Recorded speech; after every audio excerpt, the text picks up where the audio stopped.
Eu sou a doutora Laíse, cardiologista e apaixonada pelo ensino POCUS. Hoje a gente vai falar sobre POCUS cardíaco neonatal. Espero que goste. Quando falamos em POCUS cardíaco neonatal, estamos falando de uma mudança profunda na forma como o neonatologista examina o neonato instável. POCUS possibilita ao neonatologista examinar o coração no exato momento em que a decisão precisa ser tomada. Na UTI neonatal, o tempo é um recurso escasso. Muitas vezes, entre o surgimento de um sinal clínico e a confirmação diagnóstica formal, existe um intervalo que pode ser crítico para aquele neonato. O foco em POCUS é reduzir este intervalo, trazendo informação funcional e imediata. O coração neonatal é um órgão em transição. Isto é ainda mais relevante em prematuros. Ele funciona em equilíbrio instável e adaptação contínua. Resistência pulmonar em queda, shunts ainda presentes, complacência ventricular com dinâmica diferente do adulto. Tudo isso faz com que a avaliação puramente clínica seja insuficiente. Os clássicos parâmetros utilizados em terapia intensiva, hipotensão, taquicardia, enchimento capilar, débito urinário, são muito mais indicadores de tendência do que parâmetros confiáveis de hipoperfusão. Eles nem sempre respondem à pergunta central: devo ou não iniciar droga vasoativa? Ou qual o mecanismo hemodinâmico por trás deste quadro? POCUS cardíaco pode trazer luz para estas incertezas. É fundamental entender que POCUS cardíaco neonatal não é um ecocardiograma rápido. Ele é um exame focado, orientado por hipóteses clínicas bem definidas para responder perguntas simples, mas decisivas. Antes de posicionar o transdutor no tórax, o propósito precisa ser claro. Preciso avaliar a função ventricular deste neonato? Necessito investigar se há sobrecarga volêmica? Como o VD está reagindo ao persistente regime de hipertensão pulmonar? O ultrassom se propõe a auxiliar o seu raciocínio, não a substituí-lo. A patência do canal arterial ocorre em apenas 10% dos RNs a termo, enquanto que no pré-termo extremo ele encontra-se pérvio em até 90% dos casos. O estudo POCUS se dedica a interrogar os sinais hemodinâmicos de um canal significativo, auxiliando ao neonatologista na tomada de decisão no pré-termo com hipoperfusão. Mas e o protocolo? Em estudos cardíacos, existem detalhes importantes a serem levados em consideração. O preset utilizado para o exame leva em consideração a posição de estruturas de interesse e foi estabelecido numa época onde os equipamentos não possuem os recursos atuais.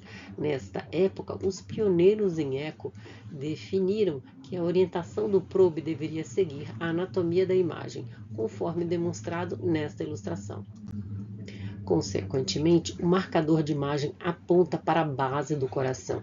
As estruturas superiores do coração parecem à direita do setor do monitor e nos exames de adulto, imagens são interpretadas na posição não anatômica. Mas no protocolo neonatal, realizamos os cortes da janela apical e subcostal em posição anatômica. A janela subcostal, na prática, é a principal aliada do neonatologista. Ela permite avaliar a volemia, a função global ventricular, a relação entre os ventrículos e a presença de derrame pericárdico com mínima manipulação do paciente. E é esta a principal janela de estudo durante um episódio de instabilidade hemodinâmica ou numa reanimação. Outra janela não menos importante é a apical 4 câmaras. Ela permite a avaliação da função global ventricular, da relação entre os ventrículos e também na avaliação de derrames pericárdicos, por fornecer um corte coronal do coração. Neste corte longitudinal da janela parasternal, temos representada a transecção do coração no plano sagital. Neste corte, podemos apreciar de cima para baixo o ventrículo direito e o ventrículo esquerdo. Aqui também podemos observar a proximidade da via de entrada e via de saída do ventrículo esquerdo. Neste corte, podemos estimar a função biventricular e detectar derrames pericárdico e pleurais.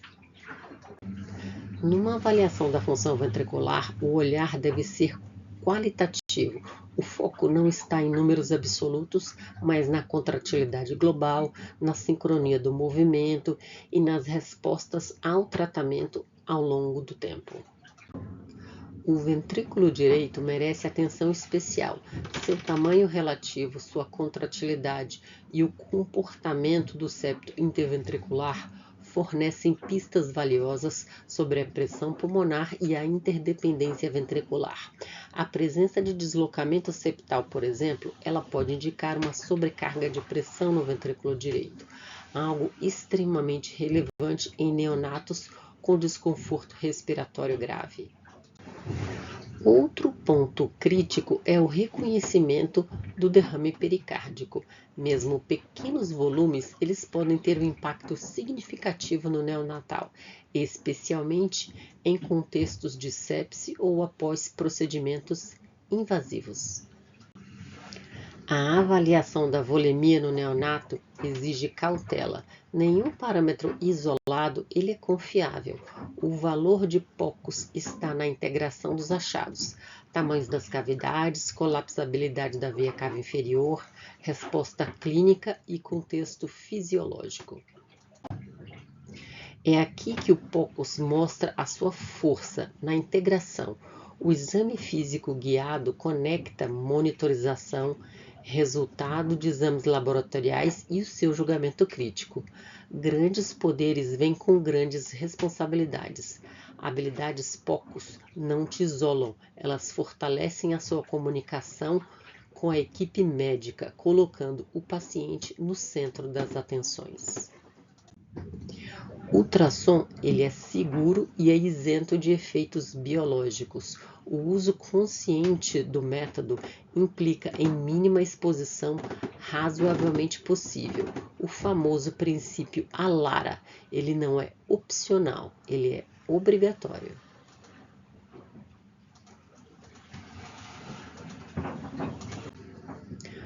POCUS cardíaco neonatal exige treinamento estruturado.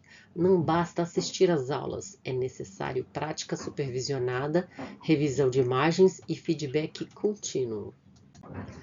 A curva de aprendizado, ela existe, mas é absolutamente possível. Você ganha confiança com a repetição, prática deliberada e correlação constante entre imagem e evolução clínica. Quando bem aplicado, o impacto de POCUS é evidente.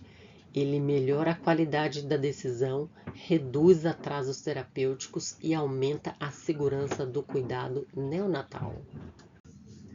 Agora eu quero ouvir de você. Qual protocolo POCUS você acha mais fácil de introduzir na sua prática clínica? E se este conteúdo foi útil para você, deixe o seu like e compartilhe com seus colegas. Se inscreva no canal se ainda não for inscrito para receber os nossos conteúdos semanais. Ative o sininho. No próximo vídeo, vamos falar sobre POCUS abdominal no neonato. Espero que tenham gostado e te encontro na próxima sessão.